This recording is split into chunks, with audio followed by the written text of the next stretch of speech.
actually also working on the western edge of the Hohokam world in southern Arizona on an initiative to establish a Great Bend of the Gila National Monument. I'd like to see a show of hands of anybody that might have a clue of what I mean by the Great Bend of the Gila. Okay, that's great, wonderful. I wasn't sure, being this far north, if people were oriented. Some folks think this is in New Mexico. It's actually much further west, to almost to the confluence of the Colorado River. So a description of this proposed national monument and exactly where it is. The Great Bend is that lower stretch of the Gila west of Phoenix, before Yuma. And it's a very xeric, austere landscape, with the Gila River being a perennial river that once flowed through the region and basically supported a number of cultural groups. The proposed monument boundary is about 70 miles long, encompasses 84,000 approximate acres. It's all administered through the BLM currently. It recognizes most parts of it as areas of critical environmental concern, and I'll talk about that a little bit later.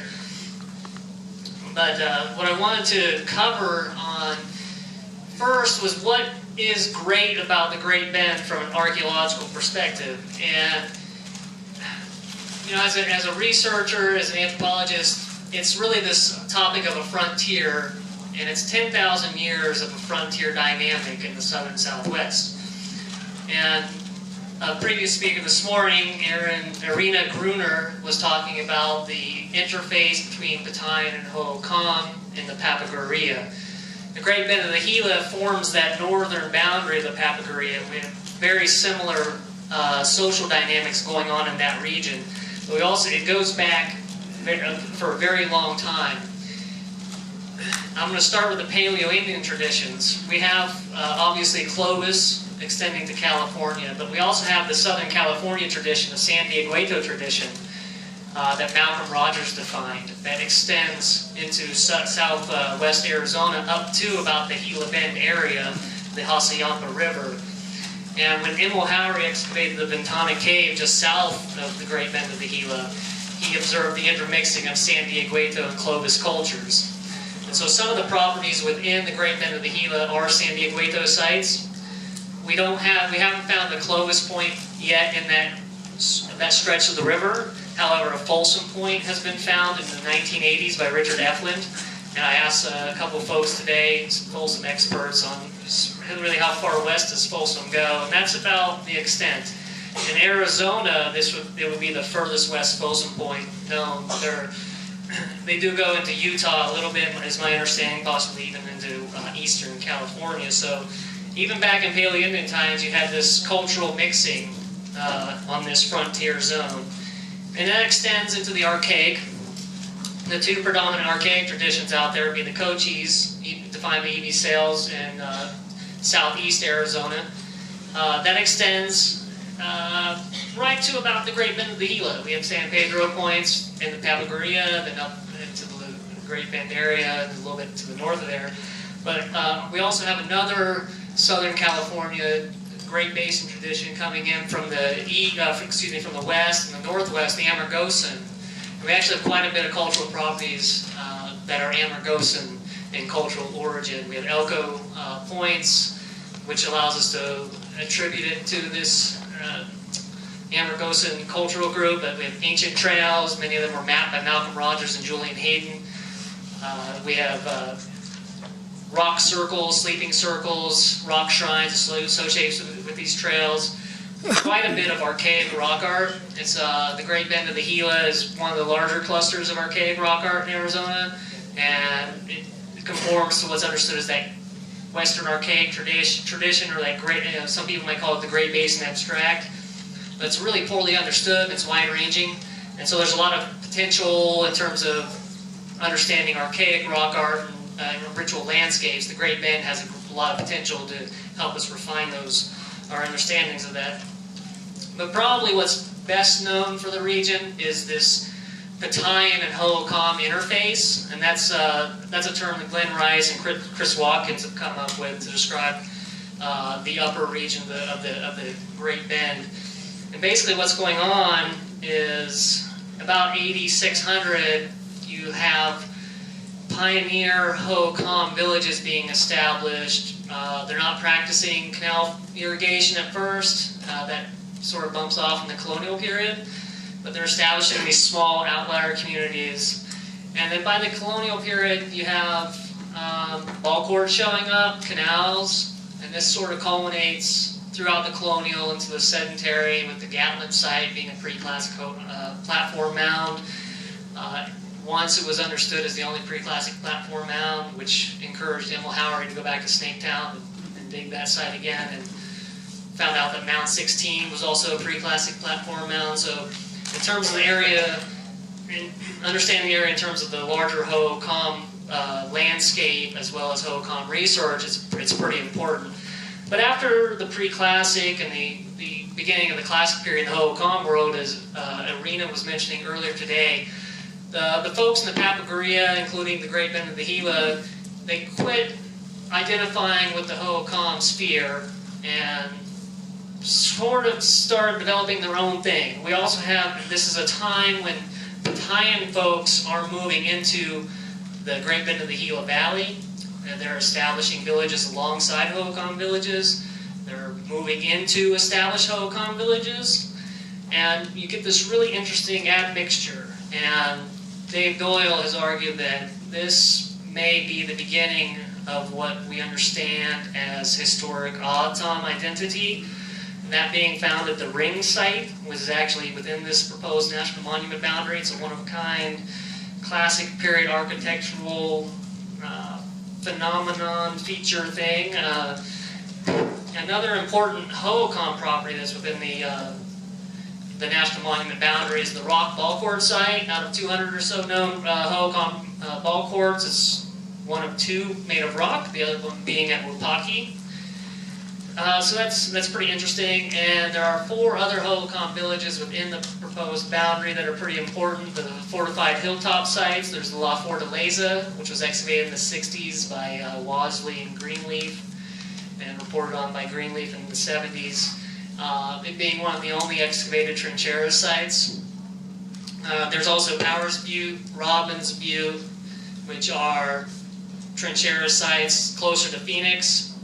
They've never really been fully inventoried or recorded in any nature. And then there's also one that was just found called the Fort Pier Point that Dave Doyle recorded. And it's not a fortified hill site, it's actually a fortified canyon site. So in terms of Hohokam village sites, that's pretty much the extent of what's inside the boundary. Most of the big ball court villages out there are on private land, were either excavated in the 60s by Wasley and Johnson or never had the opportunity to be excavated. So what is the Great Bend of the Gila actually going to preserve then? Well, it's the ritual landscape that was associated with the domestic landscape. And so the part that is BLM is basically everything that wasn't, co-opted by agriculturalists. And so think of the Bajadas, the lower slopes of the mountain ranges, and then these large mesa plains lining the river. Desert pavement covers vast stretches of this landscape, and these are landscapes that Julian Hayden referred to as fragile pattern areas. And what he meant by fragile pattern areas, he meant it in an archaeological sense, in that because these environments don't experience depositional processes, that they're not amenable to sampling. So as archaeologists, we shouldn't sample them. We either need to preserve them intact or excavate them entirely, because when you remove one piece, you destroy the entire pattern. So that concept of a fragile pattern has been adopted by Papagorian archaeologists to refer to these resources in general, because they are fragile, because they're exposed to the environment, both the natural environment as well as the human environment. And as everyone here probably is aware, rock art has its problems with vandalism and gunshots. But then also geoglyphs. They have their own set of problems with off-road traffic. And even though the rock art vandalism is, one could say, is intentional, oftentimes the geoglyph vandalism is unintentional because people aren't aware that these large earthen shapes are out on the landscape.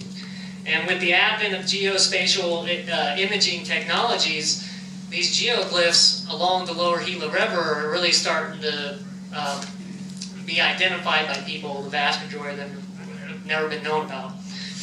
So these are some of the properties that the Great Bend of the Gila National Monument would protect. Now, not much of the landscape has been surveyed and recorded. Sears Point, being the far western edge of this proposed monument, was recorded recently by Bill Weaver and Bob Mark and folks. They recorded over 10,000 petroglyphs at that one spot. So based on that extrapolation, at Arc Southwest, we've come up with a conservative estimate of about at least 100,000 petroglyphs along this proposed monument boundary. And the styles of petroglyphs that are represented, like I mentioned before, Western Archaic, but you also have Hohokam, obviously, and Archaic Rock Art, and Ken Hedges out of the San Diego Museum of Man has identified a unique style around Sears Point. He calls it the Sears Point style. So there's an interesting cultural phenomenon going on there, which is probably tied into this meshing of Hohokam and Battalion communities. So in terms of some of the anthropological questions we can address by looking at the Great Bend of the Gila in more detail.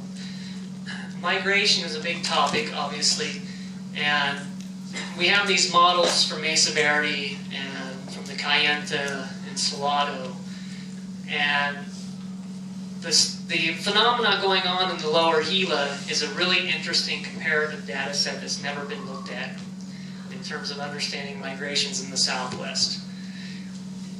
It's a different picture, and there's different results coming out, but there's also similar processes, and it wasn't just one sort of thing.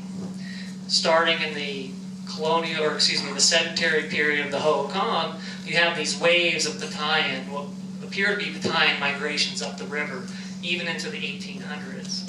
So there are a lot of anthropological questions we can ask with the resources out there on the landscape, but we have to preserve those resources in order to study them. But the Great Bend of the Gila also has some interesting historical significance to the nation, which is represented in the resources. Ancient wagon roads associated with the Butterfield Trail, the Anza Trail. There are historic canals. This is also the site of the Oatman Massacre is within this boundary. So what Arc Southwest has been doing is we partnered with the National Trust for Historic Preservation, the Conservation Lands Foundation. Raul Grijalva, the congressman for the 3rd District in Arizona, is introducing legislation next month to get this monument established. And we have a sign-on letter in the other tent if you'd like to voice your interest in supporting this monument proposal. We'd love to have your name recognized. Our next phase is in the next 6 months. Over the next 6 months, Arc Southwest will be consulting with the 11 tribal groups that claim affiliation to the Great Bend of the Gila. We want to ask them what is the significance of the landscape to them.